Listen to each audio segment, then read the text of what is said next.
gentlemen of the press, ladies and gentlemen. On the same subject matter, which I mentioned to you a couple of minutes ago, here is the press briefing by my humble self, the Chairman, Senate Public Accounts Committee, Senator Ahmed Wadada Aliyu, on the ongoing legislative inquiry into the audited financial statement and financial operations of the Nigerian National Petroleum Company Limited, NNPCL, for the years ended 2017 to 2023, held in the Senate Hearing Room 4, National Assembly Complex, on the 5th of March 2026.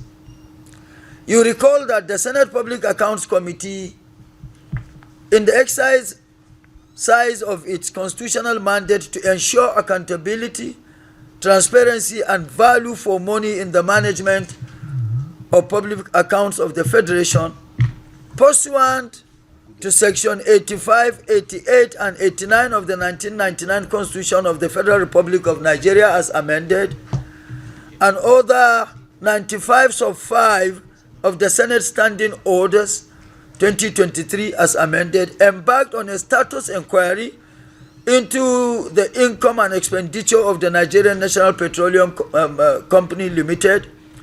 The status inquiry, which commenced in May 2025, has lingered due to the failure of the NNPC management to provide comprehensive and satisfactory answers to the questions raised by the committee. The legislative inquiry exercise originated from the committee's observed financial management lapses during the consideration of the Auditor General for the Federation's annual reports for the years ended 2019 and 2020. In order to effectively carry out this assignment, the committee formally requested relevant information from NNPCL, which the company provided. The committee subsequently reviewed the audited financial statements of the NNPCL covering the period 2017 to 2023, as prepared by its external auditors. The review also covered the financial records relating to the former NAPIMS, a division of NNPC, now known as NNPCL Upstream Investment Limited, for the same period. Now, having done that, the observation and findings by this committee is as follows. In a bid to thoroughly discharge its responsibilities, the committee posed 19 questions seeking clarification on inconsistencies observed in the audited financial statements for the period under review. Although the responses provided were not satisfactory, a critical examination based on question 1 alone revealed the following. Accrued expenses. You recall, by the literature contained in the audited financial statement of NNPC, the accrued expenses figure is 103 trillion.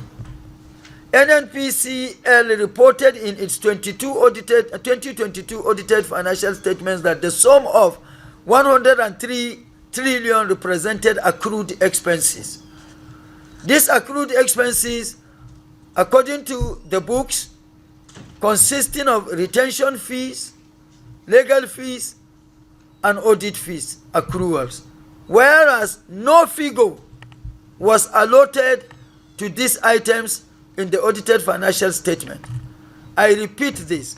The retention fee, legal fee, and audit fee that have accrued to make up 103 trillion, none of these items was allotted a figure. Subsequently, NNPCL, as a result of the questions that we asked, NNPCL responded that the 103 trillion represented cumulative amounts expended by joint venture partners from JV cash calls. This position contradicts the disclosures in the audited financial accounts. It is worthy, and that is very ridiculous, and it is worthy of note that cash call regime was abolished in 2016, which took effect from January 2017. To that and for that, this response is unacceptable, and the figure of 103 trillion is still lingering and hanging on NNPCL. Sundry receivables. The sundry receivables, according to the audited financial statement of NNPCL, stood at 107 trillion. As of December 2023, NNPCL recorded 107 trillion as sundry receivables, which it claims part of it was owed by some defunct banks and other entities. However, the company, NNPCL, was unable to provide a clear breakdown identifying the banks, whether defunct or not, or other entities responsible for the amounts comprising this sum, which were never mentioned in the audited financial statement. This is also unacceptable. So the figure 107 still lingers on NNPCL.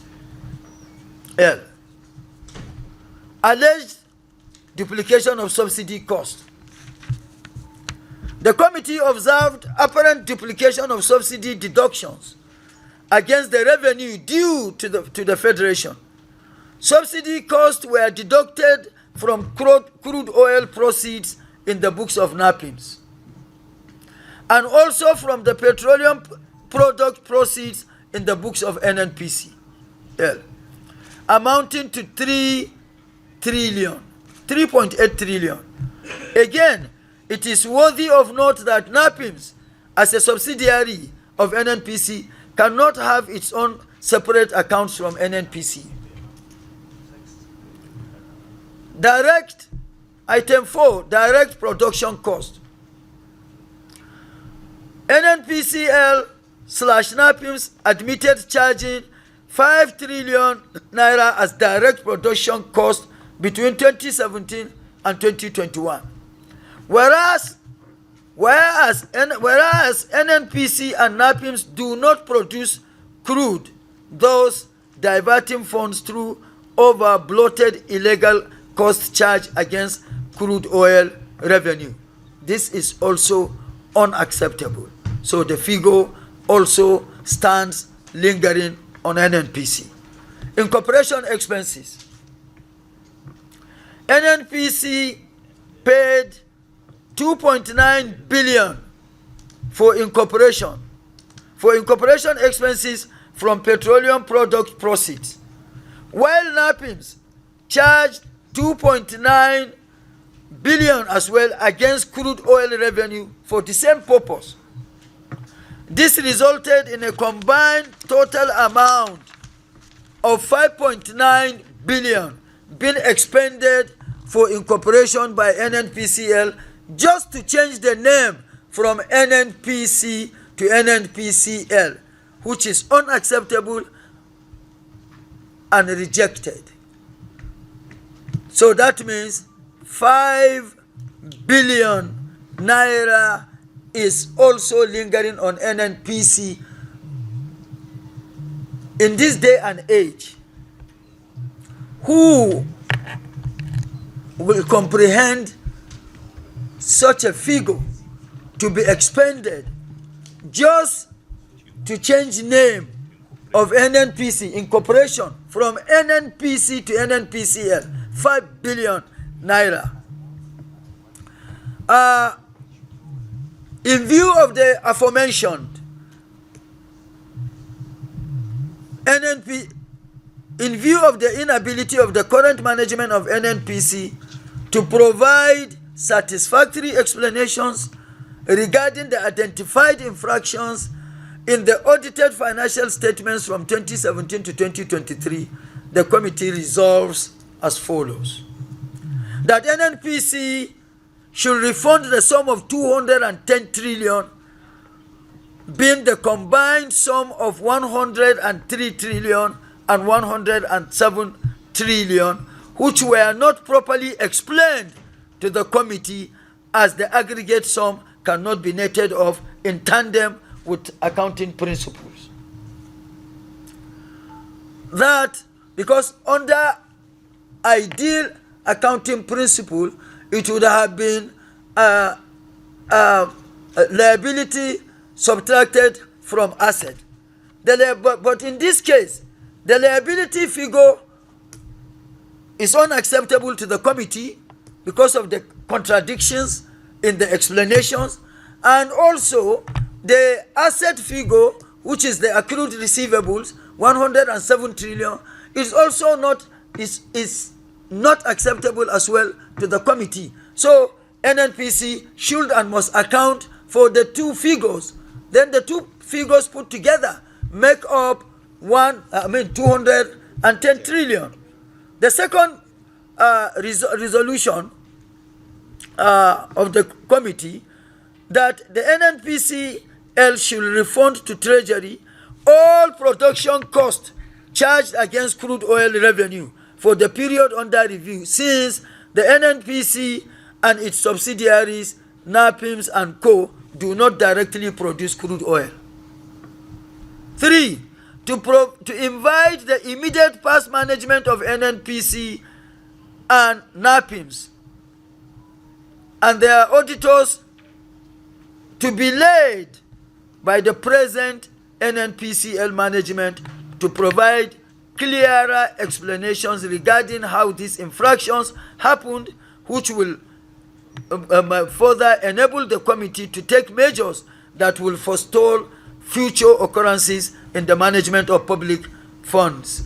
Immediate management of NNPC and NAPIMS, here what we are saying, immediate past management is, of course, Mele Kari as the group managing director, Umar Ajia as the chief financial officer, and Bala Wunti as the then GGM NAPIMS, should and must appear before the committee and to be laid by the present management with the entire body of the external auditors that served within the period under review that put together this. 4. That the Auditor General for the Federation should carry out forensic audit review of the audited financial statements of the NNPC for the period under review, in line with Section 85 of the Constitution of the Federal Republic of Nigeria, 1999, as amended. Conclusion.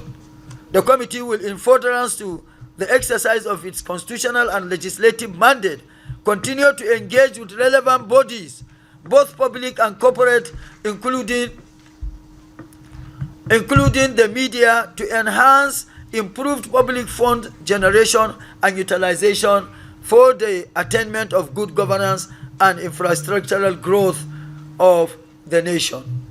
The committee, finally, the committee and the Senate reaffirms its legislative support to Mr. President and Commander-in-Chief of the Federal Republic of Nigeria, His Excellency Senator Bola Ahmed Tinubu, GCFR, in his quest for a financially robust economy through the renewed Hope Governance agenda. Thank you.